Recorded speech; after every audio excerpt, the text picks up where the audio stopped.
So I've been a professional producer, songwriter, and mixing engineer for over a decade now, and I'm going to show you the 9 sound design tips or techniques that I actually use on a regular basis. Now, you might know a few of these, but you probably don't know all of them. So make sure to watch each tip because I actually think you're going to learn something, and more importantly, something that you're actually going to be able to use, and that's going to cause you to improve, and this video will be worth your time. Also, pretty much all these tips and techniques can be applied to any DAW, so no excuses. Alrighty, let's go ahead and get started. Okay, so my first tip is to utilize reverb on phrases instead of tracks. So instead of putting reverb on the entire vocal, just use reverb on certain words or certain phrases. This is a great way to accentuate things. Let me show you exactly what I'm talking about. Here is just my standard vocal with no special reverb on it. 'Cause I'm just your friend with feelings, trying to keep it secret. Sounds pretty good, but on the words feelings and secret, I wanted to add a little something special. So what I did was I took those words and I put them on their own tracks. I duplicated them so the original's still there. And on this duplicated track, I just doused them in reverb. Now listen to what it sounds like. 'Cause I'm just your friend with feelings, trying to keep it secret. I don't know how much though. It really fills in the vocal so much. This is what it sounds like with the vocal soloed. 'Cause I'm just your friend with feelings, trying to keep. It just like fills things in and makes it sound so cool. Which brings us into my second tip, which is to use instruments to reinforce a vocal. So on the B section of this chorus, we have this vocal part. I don't know how much longer I can last. Which I thought sounded fine, but I thought I could also use a little bit of support, so I added a guitar.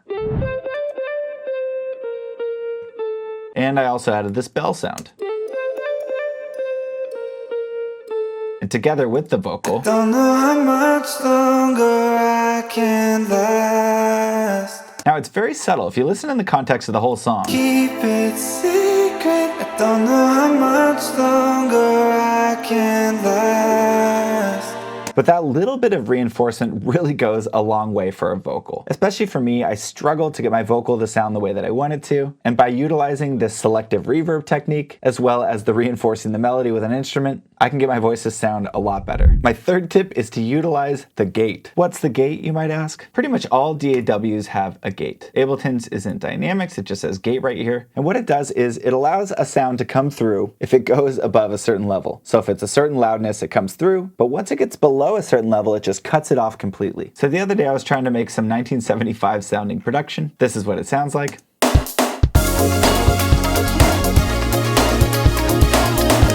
And what I did was I utilized the gate on the snare drum. This is what the snare sounds like.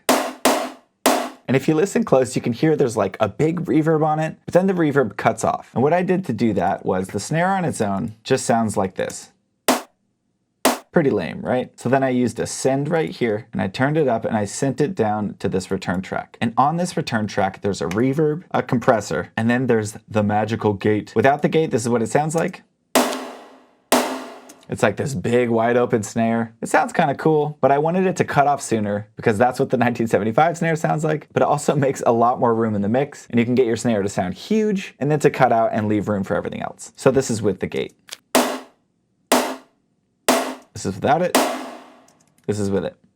It's a really fun creative tool to use, and if you want to hear it on a vocal, listen to the song Slow Hands by Niall Horan. They gated his vocal, and just listen to that verse. It seriously is such a cool sounding effect. My fourth tip is to utilize the Haas effect. Now what this is basically instead of just playing one sound right in the middle of the mix, you split that sound and you pan it left and right, and then you adjust the timing of it just a little bit so they play at slightly different times, and what it does is it makes your ears think that that sound is super wide. So I love using this on tons of things, but in this song I used it on a vocal just to breathe a little bit of life into the vocal. Here's the dry vocal on its own. You don't need to say much, 'cause you said it all when you kept your mouth shut. That sounds fine, but honestly just having your voice dry and right in the middle of the mix is a really unforgiving way to present it. So what I did was I sent it here with a send right down to a return track down here, and on that return track I have this delay where the left and right times are slightly different and the dry wet is turned all the way up. Now what this does is it kind of makes the vocal sound a little bit like it's in a room, and in my opinion it sounds much more flattering. So let's listen to the vocal. You don't need to say much, 'cause you said it all when you kept your mouth shut. I'll admit, it's very subtle, but to me it sounds so much more pleasant, and it's a much more forgiving way to present a vocal. You could also use it on something like this guitar, which as it is, it's right in the middle of the mix. But if we put a delay on the end of it, we make sure to adjust these times and make sure that they're slightly different from one another. We could turn the feedback down and the dry wet up. Now it's gonna sound like the guitar is super wide in the mix.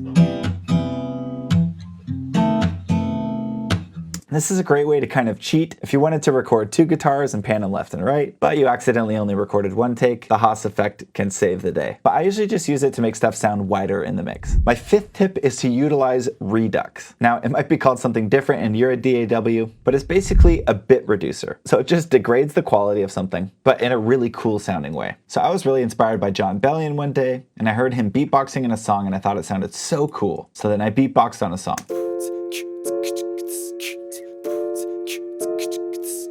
The only problem was, I was like, this isn't that cool. How can I make it sound cooler? And then I listened thoroughly through a bunch of John Bellion stuff, and I was like, there's this weird degrading effect on it. Can't figure out what it is. And then I started playing with Redux. Now listen to the beatboxing with this vintage sampler preset on it. It's like all of a sudden, it's cool. Now Redux works great on percussion. You can find it here in audio effects, under drive and color, and then under Redux. I'd recommend the vintage sampler preset, as well as some dust for something a little bit more subtle. And you can also use something like Synthbyte on a piano. This is what it sounds like without it. This is what it sounds like with it.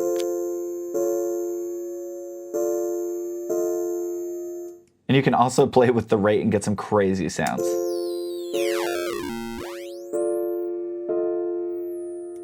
I would encourage you to just run wild with it, or if you want something subtle, use some dust or vintage sampler. This plugin is great to throw on if you just want to make something sound more interesting. All right, so tip number 6 is what I like to call the Reverb Reverse trick. It's basically taking a sound and using a reversed reverb version of that sound to bring it in. So in my song Nicotine, I did it with the bass. In my song Dream, I did it with the vocal. I had a dream. And in my song Light Me Up, I did it with the vocal as well.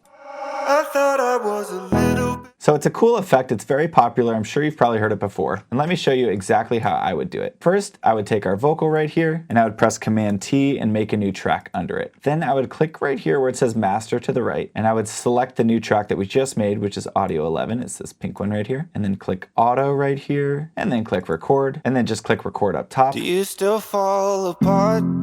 And that's going to record our vocal with all the processing onto a new track. Make sure to send our original vocal back to the master, and now we can just play with what we recorded. So I'm going to shorten it down, just drag in the clip edges, and then what I want to do is reverse this. So I'm going to click on the clip, go down here to the left of these arrows, and click on that, and that's going to reverse it. And then what I'm going to do is just add a reverb to that track. So I'm going to drag a reverb onto it, turn up the decay, turn up the dry wet. Here's what it sounds like. Great, then I'm gonna right click, hit freeze track, right click again and hit flatten track. And now look at all this glorious reverb we can use. So all we have to do is just position it properly. What I'm gonna do is double click on it and reverse it. So now the reverb is going in the direction that we want it to. And this is what the effect sounds like. Do you still fall apart? It sounds pretty cool, and it's pretty simple to make. Also, I noticed a lot of house producers, tech house, deep house, just dance music producers in general, they use this effect all the time on basses. So they'll do exactly what I just did, but they'll use it for like a plucking bass sound. Super cool. And of course, it works great on vocals and other various tonal elements. Real quick, if you're enjoying the video or you're learning anything at all, I would really appreciate it if you consider subscribing. That way you can give me the chance to teach you how to make the best music that you're capable of, because that's what my goal is. Okay, back to the video. And on to tip number 7, and that's going to be add strings in the last chorus. For years, I searched for a way to elevate the last chorus of my songs so that it would feel like a moment and like the dynamics went up another level. And strings are one of the best ways to do this. Here's the last chorus of my song, I'll Have What You're Having, and this is without any strings. I'll have what you're having. I can't break the habit. Do the same old things we used to do. Now, it sounds pretty big, but the problem is it sounds like the other choruses too. So what I did was I added these strings in. And those layered in with everything else really takes it to the next level. I'll have what you're having. I can't break the habit. Do the same old.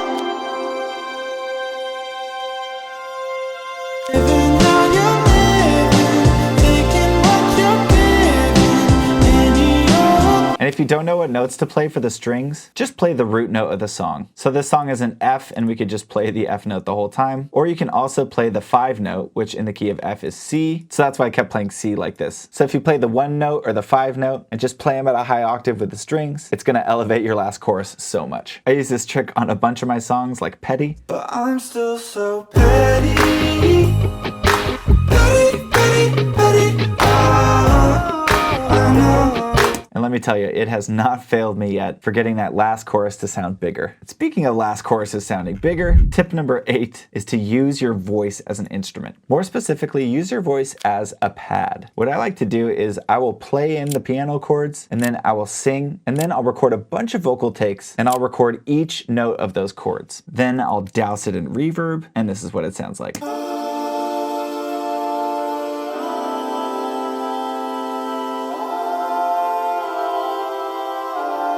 Sounds pretty angelic if you ask me. I use this on the choruses for this song. I'll have what you're having.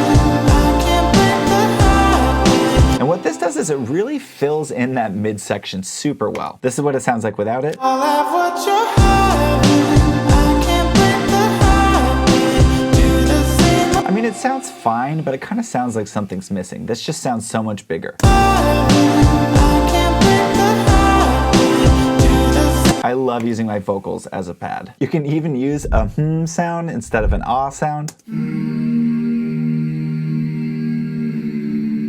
This is what it sounds like in context. And I wonder if you'll visit, 'cause I'm breaking at the bridges. Side note, we also have this ghost whistle down here, which is utilizing Redux. This is without Redux.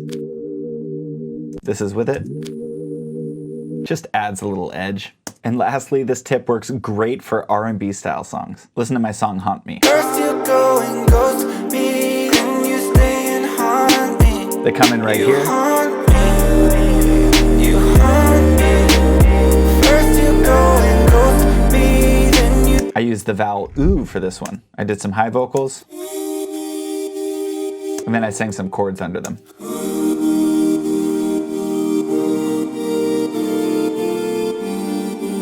Kind of sounds a bit like Gangster's Paradise, which is originally a song called Pastime Paradise by Stevie Wonder. Alrighty, so my 9th and final tip is to play with distortion. Distortion is responsible for so many happy accidents in my production career, and it just makes stuff sound cooler. For example, we have this guitar sound that I made.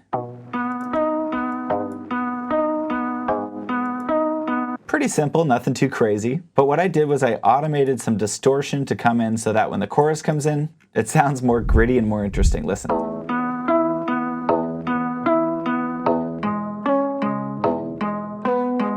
And what I did on this return track was I utilized the Haas effect right here, and then after that I used Little Alter Boy. I messed with the format and brought it all the way down. But the star of the show here is this drive knob. That's what really makes this sound interesting. And I used the Haas effect so that the regular guitar would be in the middle of the mix, but then you could hear the distorted version super wide in your headphones. That way there was room for everything in the mix. Now if you don't have Little Alter Boy, Ableton has a bunch of distortion plugins, so you can try Dynamic Tube, you can also try Overdrive, you can also try Saturator. There's a whole host of options, and whatever your DAW is, you'll have some distortion options too. And I would just honestly start by dragging and dropping some of the presets and utilizing as a tool to make something sound more interesting, or to add dynamics and make something sound bigger when the chorus comes in. And just as one last example for distortion, I was playing with this piano the other day. This is what it sounds like on its own.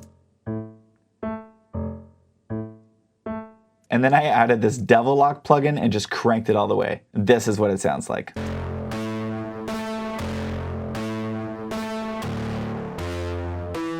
I mean, how absolutely massive does that sound? It's crazy to think that that came from a piano sound. Distortion is one of the most powerful tools you can use, and this is seriously just the tip of the iceberg. I just had to mention it in here at some point because it makes sound design fun.